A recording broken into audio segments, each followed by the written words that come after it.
El Silabario, un podcast cultural. Bienvenidos. Bienvenidas y bienvenidos a El Silabario. Yo soy Ángel Conto y en esta ocasión tendremos la oportunidad de conversar con la artista multidisciplinaria Lía García. Ella ha abierto camino en la Ciudad de México para las, les y los artistas trans. En esta ocasión podremos conversar acerca del feminismo, activismo, de la ternura y de los afectos radicales. Así que gracias por acompañarnos, Lía, es un gusto tenerte con nosotros. Y primero me gustaría saber cómo te gusta narrarte. ¿Quién es Lía García? Bueno, yo soy Lía García, a mí me conocen como la novia sirena. Soy escritora, pedagoga y artista del performance y nací y resido aquí en la Ciudad de México. ¿Cómo me gusta narrarme? Siempre me acuerdo cuando mi abuela, porque yo pasaba mucho tiempo con ella cuando era pequeña, me decía lo que teníamos que hacer cuando se rompía un espejo. Ella me dijo: cuando se te rompa un espejo, mijita, tienes que echarle agua, después tienes que esperarte unos minutos y ponerle sal y al final recogerlo y tirarlo. Después de mucho tiempo me di cuenta que el azar, me di cuenta que la incertidumbre y que la coincidencia podían darme uno de los regalos más maravillosos, que era ese, que se rompiera un espejo. Así me gusta narrarme, como un espejo roto, porque cuando se te rompe un espejo, te puedes ver a ti misma en diferentes cachitos, diferentes tamaños, unos más grandes, otros más pequeños, otros con el borde más filoso, otros con el borde más suave, pero así fragmentada. Y creo que yo soy eso, soy un fragmento, soy muchas cosas, soy muchos pedacitos. Y también creo que para mí es importante que, pues, ¿qué más da romperlo todo si de ahí venimos? Entonces, así me narro, como ese fragmento de Lías que existen y coexisten dentro de mí. ¿Cuál es el estado actual del arte LGBT en México? Pero más en concreto, de las personas trans. Pues creo que para nosotras las personas trans ha sido una lucha muy potente visibilizarnos dentro del arte. Eh, ¿Por qué ha sido difícil? Porque nuestros cuerpos son cuerpos que no se imaginan, son cuerpos que no se nombran y son cuerpos que tampoco están dentro de esos cánones del arte. Creo que es muy importante que nos visibilicemos las personas trans dentro del arte. Hoy podemos hablar de muchos artistas trans, mujeres, hombres, personas no binarias de aquí de la Ciudad de México, que están haciendo prácticas artísticas totalmente potentes, que están cuestionando este contexto de la violencia y que además nos ha interesado hacer un archivo para que se sepa quiénes somos y para que ese archivo se convierta en memoria y por lo tanto en historia. Cuando hablamos de visibilizarnos, por ejemplo en este caso en el arte o dentro de la academia, nosotras las personas trans siempre hay tensiones y siempre hay rupturas. ¿Por qué? Porque pareciera que volvemos a habitar ese lugar de donde venimos, la frontera. O sea, queremos estar en los espacios de arte, pero a la vez no. Pero es necesario que estemos porque el extractivismo colonial nos ha afectado tanto que nos ha borrado, nos ha invisibilizado.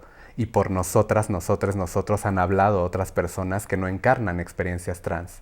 Por eso es importante que hablemos de quiénes somos las, les, los artistas trans, qué hacemos y a dónde está enfocándose todo lo que hacemos y qué está dinamitando. Es decir, qué necesario es que las personas trans nos visibilicemos en esta resistencia llamada arte, porque el arte para mí no es más que una resistencia. El arte no nos hace privilegiadas, más bien el arte es privilegiado de tenernos a nosotras, nosotros. Porque todo lo que hacemos cuando creamos, en nuestros procesos creativos, en las obras, en las piezas, es revolucionario porque está cuestionando una idea normativa del cuerpo, una idea normativa incluso del hacer. Nunca hemos sido esa clase de artistas que llegan, hacen y se van. Somos artistas que pues creamos en espiral, que tensionamos, que retorcemos la mirada. Y de ahí surge, pues eso, nuestro arte.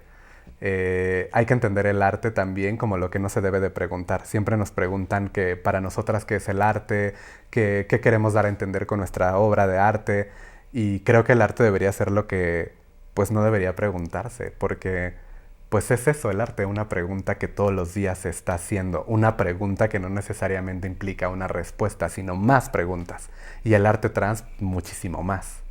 Entonces, por eso es importante que también se sepa que responder a este contexto de la violencia, del dolor y que nos invisibiliza desde el arte, pues también es una manera de hacer política. Todos los activismos son simultáneos, todos se están entretejiendo, y así como sociedad civil ha hecho su trabajo, pues nosotros los artistas también estamos detonando transformaciones que vienen de adentro hacia afuera y que se encarnan.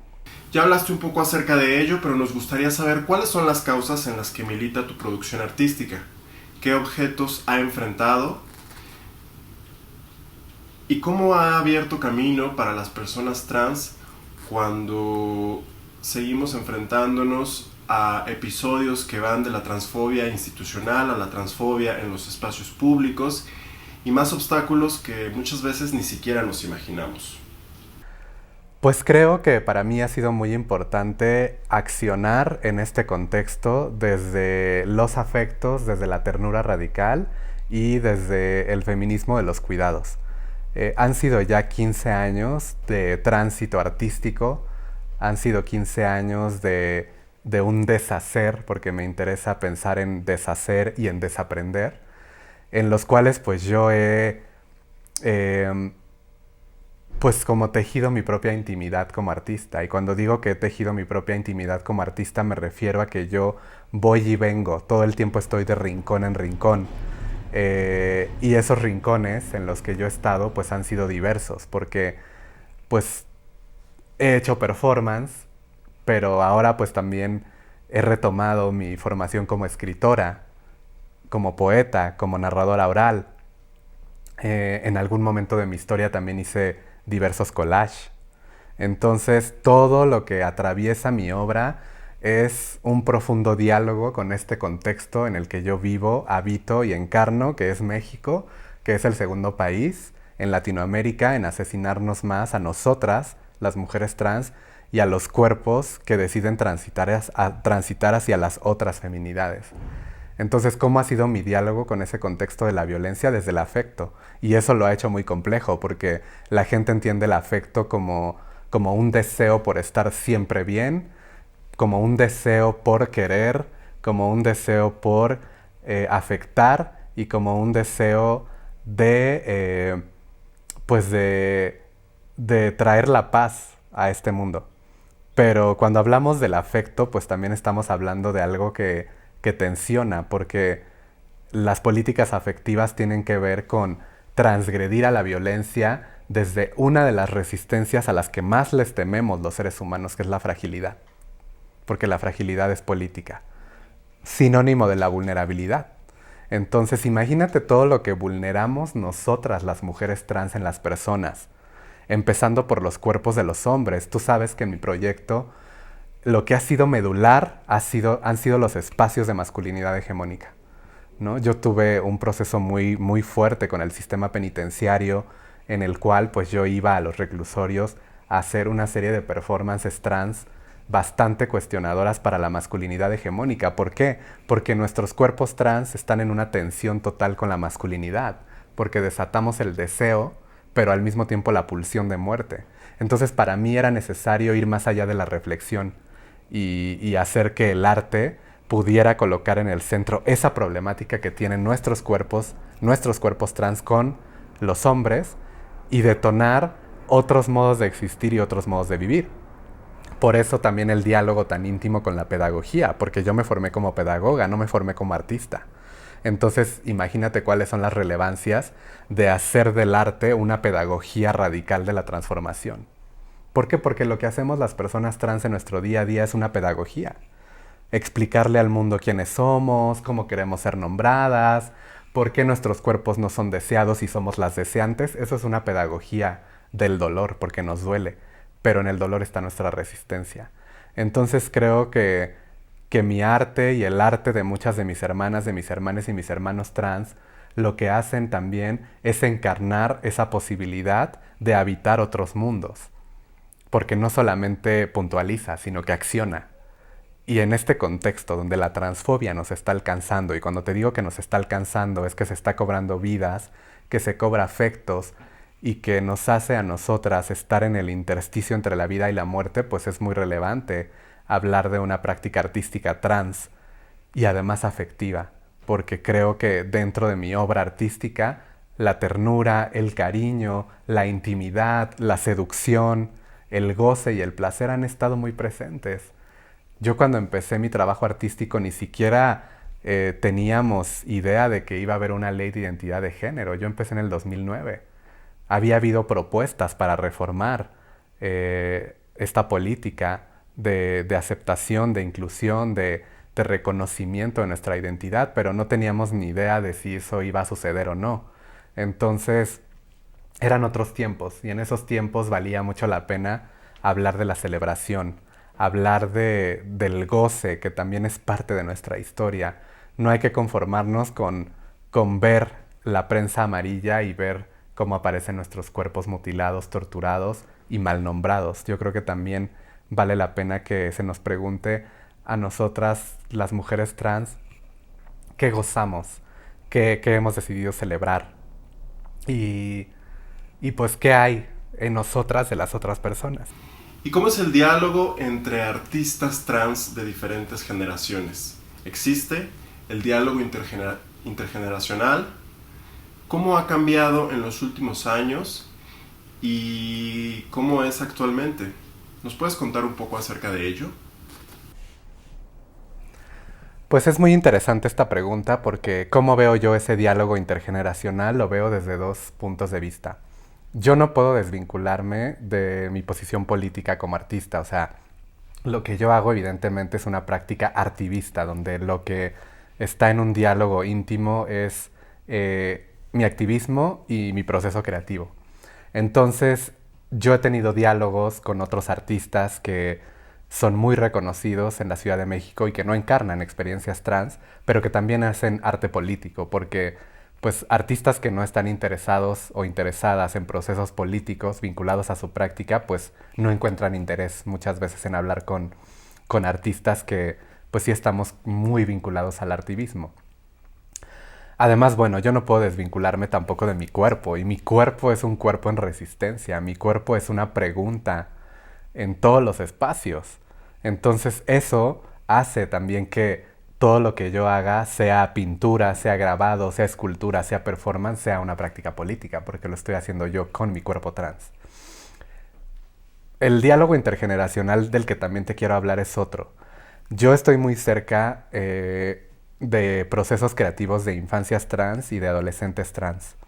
Mi trabajo ha transitado mucho y actualmente al encontrarme nuevamente con la escritura poética, sea en narración de cuentos y una práctica de narración oral en la que comparto la voz, o sea en una práctica de escritura de poesía, me he encontrado directamente con infancias y con juventudes trans que están haciendo prácticas artísticas súper interesantes y que no han tenido espacios para ser visibilizados, visibilizadas junto a sus prácticas. Entonces ese es un diálogo intergeneracional, porque yo, al establecer esa posibilidad por medio de mi arte de encontrar artistas trans jóvenes e infantes, porque hasta infantes están haciendo arte, sí es un diálogo intergeneracional que me parece pertinente y necesario para este contexto de la violencia. Aparte del diálogo, por supuesto, que pues yo tengo con otros artistas que no encarnan experiencias trans y que lo están teniendo con artistas trans. Esto que te he dicho de que estamos muy interesados e interesadas junto con Nathan, junto con Tahir y con otros artistas trans, con Coral, con Aria, de hacer un archivo de artistas trans de la Ciudad de México y posteriormente a nivel más local, pues también va a ser algo que va a detonar que ese diálogo siga aconteciendo. Yo he hecho una crítica muy fuerte al adultocentrismo dentro del arte. ¿Por qué? Porque si tú revisas los últimos 3 años de mi obra artística, te vas a dar cuenta que hay una parte muy, muy profunda que está dirigida a estar cerca de las infancias. Y en realidad, bueno, es que cuando ha habido interés por hacer performance para las infancias. Y la práctica que yo hago es una práctica de performance que tiene que ver con poner el cuerpo, con abrir el cuerpo. El performance es como entrar a una herida. Y cuando una entra a una herida es apenas para conocerla, ni siquiera para sanarla, conocerla. Para mí eso es el performance. Y las últimas performances narrativas que yo he hecho que conjugan ya voz, por medio de la narración oral, escritura, porque hay un cuento que lleva a una experiencia estética, me ha permitido incluso hasta transformar a las personas que me acompañan, porque a mí no me interesa que mi arte sea para un público. Yo también cuestiono mucho esa idea de público. O sea, más bien son las personas que me acompañan. Y esas personas que me acompañan ahora son infancias. O sea, tú sabes lo que significa hacer una performance para las infancias con el cuerpo y además desde el afecto. Porque tú sabes que mis performances, ahora sí que como dice una buena amiga, tus performances nos confrontan mucho porque tus performances no existen sin la piel. Y yo creo que tú también lo has vivido conmigo, ¿no? Sean performances o sea un taller que yo vaya a brindar, siempre tiene que ser con, para y desde el cuerpo. Desde la cercanía, desde la piel, con la piel. ¿Qué te toca cuando yo te toco? Y el hecho de poder hacer ahora performances para las infancias de ese modo está rompiendo para mí todo y es el diálogo intergeneracional más puro y más transparente que yo he podido establecer. Porque imagínate cuando imaginamos las mujeres trans que íbamos a poder estar cerca de infancias que no habitan una experiencia trans así, de manera cercana, acariciándonos, tocándonos, abrazándonos. Nunca, porque imaginar, siempre nuestros cuerpos han estado hipersexualizados y esa es otra cosa que yo trabajo en mi práctica artística, porque siempre nos hipersexualizan a las mujeres trans y pensarnos desde la infancia a las mujeres trans pasa por esa hipersexualización. No, no, no, ¿cómo voy a dejar a mi hijo con una mujer trans?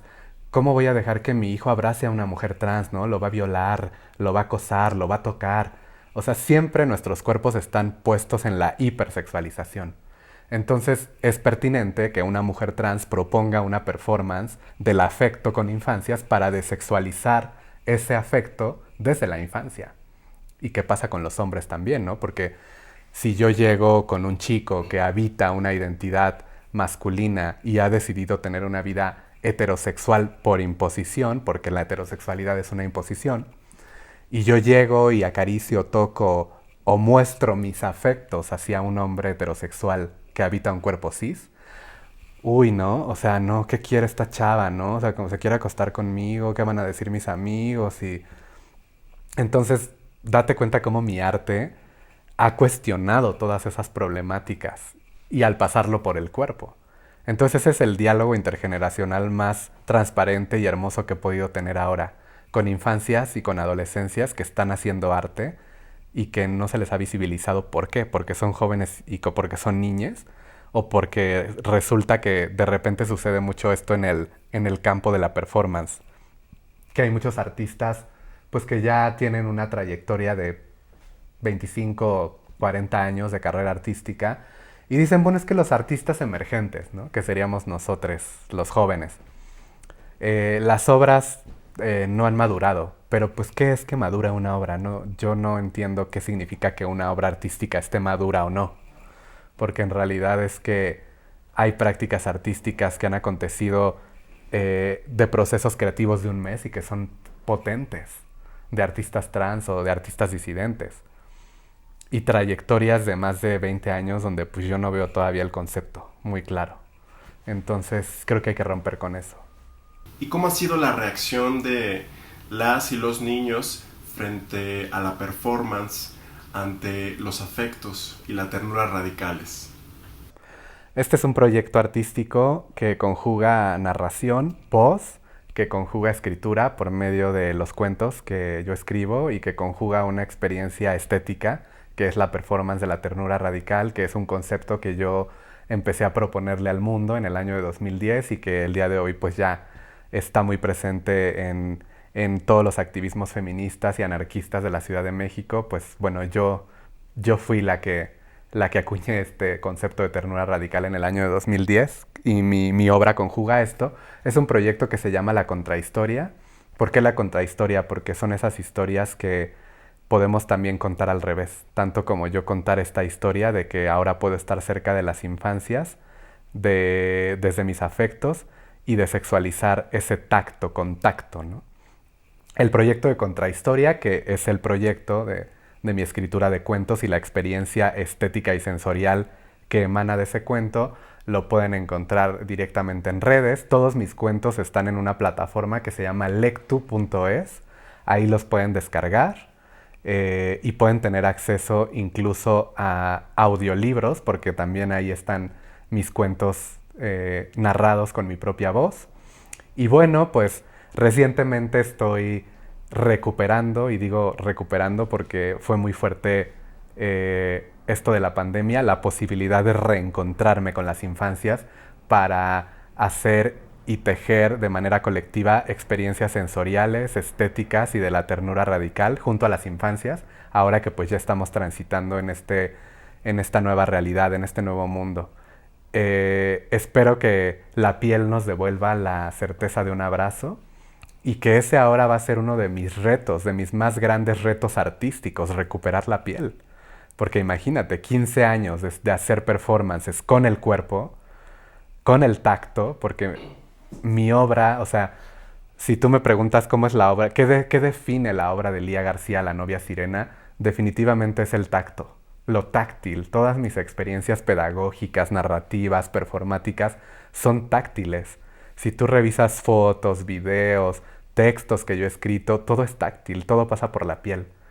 Y ahora la culpa está puesta sobre la piel, porque resulta que tocarnos, que acariciarnos, que acercarnos, es una desobediencia social que te puede traer consecuencias.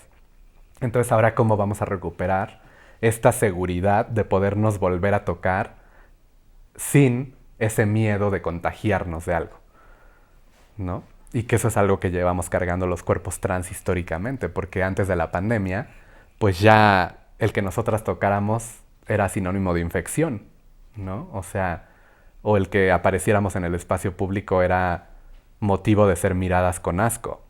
Entonces, ahora para mí el reto está ahí, en recuperar la piel y hacer de la piel lo colectivo, porque la piel es eso, piel colectiva. Yo soy tú, tú eres yo, y tú y yo somos nosotros.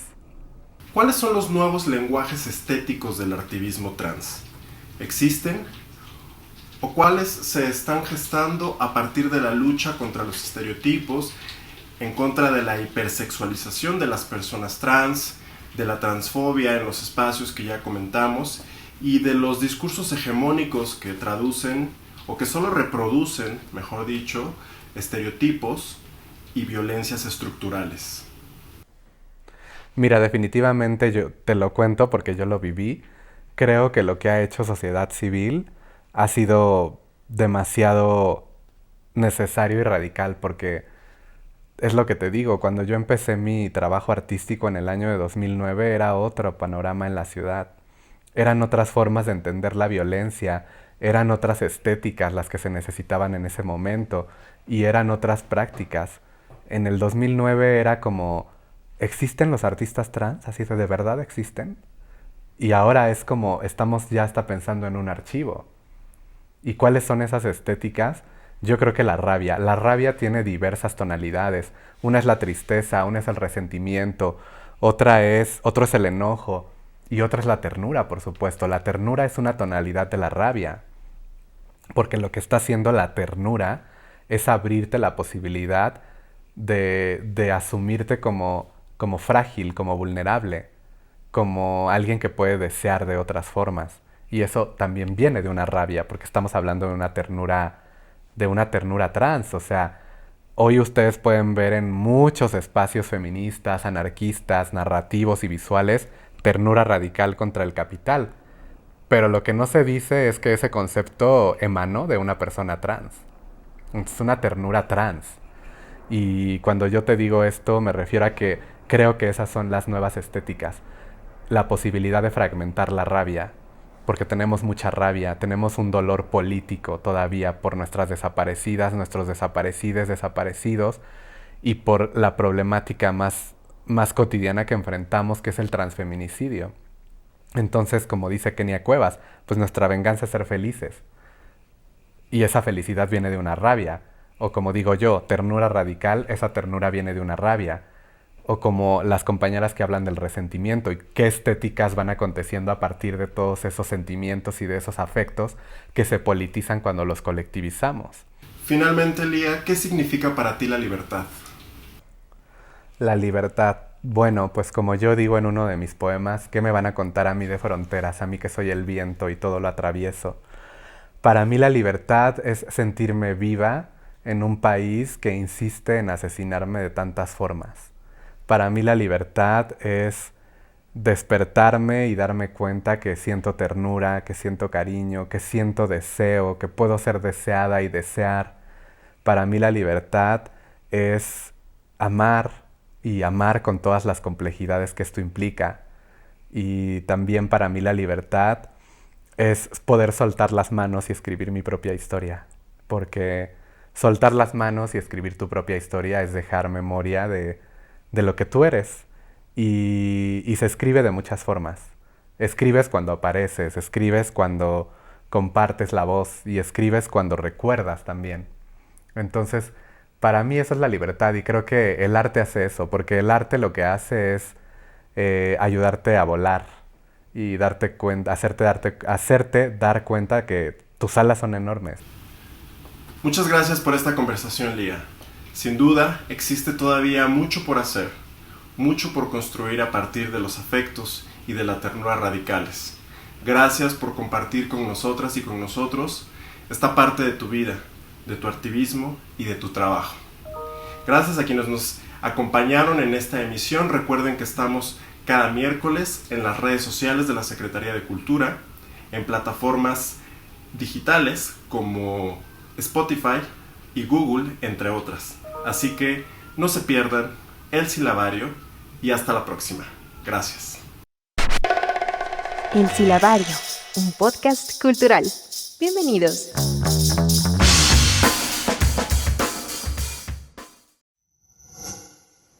Gobierno de México.